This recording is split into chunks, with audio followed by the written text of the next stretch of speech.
না, বাড়তি চাপ তো অনুভব হয়।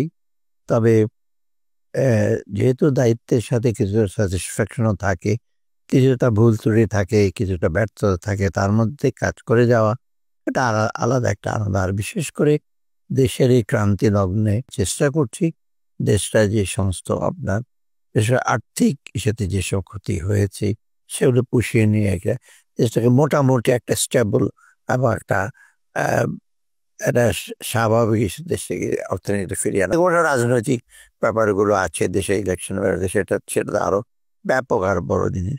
তো এর মধ্যে থেকে আমরা সবাই কাজ করছি মোটামুটি।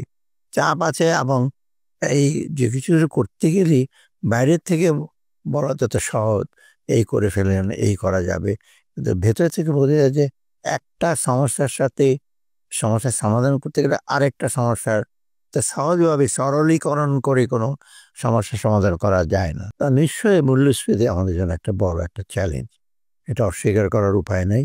এবং এই মূল্যস্ফীতি কিন্তু বেশ কয়েক বছর যাবে, 2-3 বছর চলছে এবং ধারাবাহিকভাবে আমরা এটা কমার দিকে একটু কমার একটু লক্ষ্য যে এখন রিসেন্টলি নন ফুড খাদ্য পরিবর্তে একটু কমেছে, খাদ্যটা একটু কমেছে আগের চেয়ে। কিন্তু এখন আমি বলবো না যে একেবারে সন্তোষজনক ভাবে কমে গেছে।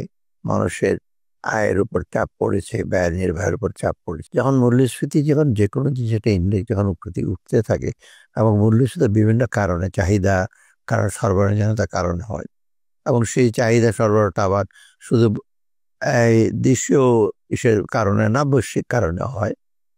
অতএব এই দুইটা মিলিয়ে আমরা এই চাপটা অনুভব করছি এবং আমরা আসার পরে এটা আরো বেশি অনুভূত হচ্ছে। কারণ জুলাই আগস্ট মাসের বিপ্লবের পর অনেক কিছু বন্ধ ছিল, বহুদিন ব্যাংক ব্যবসা বাণিজ্য বন্ধ ছিল। এর একটা ইম্প্যাক্ট পড়ছে ব্যবসার উপরে, বিশেষ করে সরবরাহের ক্ষেত্রে, সাপ্লাইয়ের ক্ষেত্রে। আর ওদিকে মোটামুটি কৃষি এবং অন্যান্য জিনিস মোটামুটি নর্মালি ছিল। তো সেই প্রেক্ষিতে আমরা এই যে মূল্যস্ফীতিতে নানা রকম চাহিদা কমাবার জন্য মনিটারি পলিসিটা টাইট করা হয়েছে, পলিসি রেট বাড়ানো হয়েছে, ওটা সাফিসিয়েন্ট না। ওটা কিছুটা টাকা ছাপানো বন্ধ প্লাস কিছুটা কমানো গেছে। কিন্তু সবচেয়ে বড় জন্য চাহিদার দিক, সরবরাহ দিকটা, সরবরাহ চেইনটা অনেকটা ডিসরাপ্টেড। আপনি দেখেন কৃষিখাত সেতে মোটামুটি কৃষিতে হঠাৎ করে বন্যা হলো কুমিল্লা, নোয়াখালী সব অঞ্চলে। তারপর আবার ময়মনসিংহে আবার অতিবৃষ্টি হলো, মুন্সিগঞ্জের ওদিকে অতিবৃষ্টি হলো, তখন ভেজিটেবল গুলো খুব ইসে হয়ে গেল। তো লাকিলি আবার এখন মোটামুটি ভেজিটেবল গুলো ইসে আসছে, সাপ্লাই আসছে। কিন্তু এই যে চালের ব্যাপারটা, এই যে বন্যার ফলে যেটা ক্ষতি হয়েছে, এমনি পারি আমরা বাইরে থেকে চাল আমদানি করছি, বিভিন্ন দেশ থেকে আমরা চাল, ডাল, মসুর এই সমস্ত গুলো আমরা সাপ্লাইটাকে একটু কমাবার চেষ্টা করি, চাপটাকে। সাথে ওএমএস আছে, টিসিবির মাধ্যমে আছে।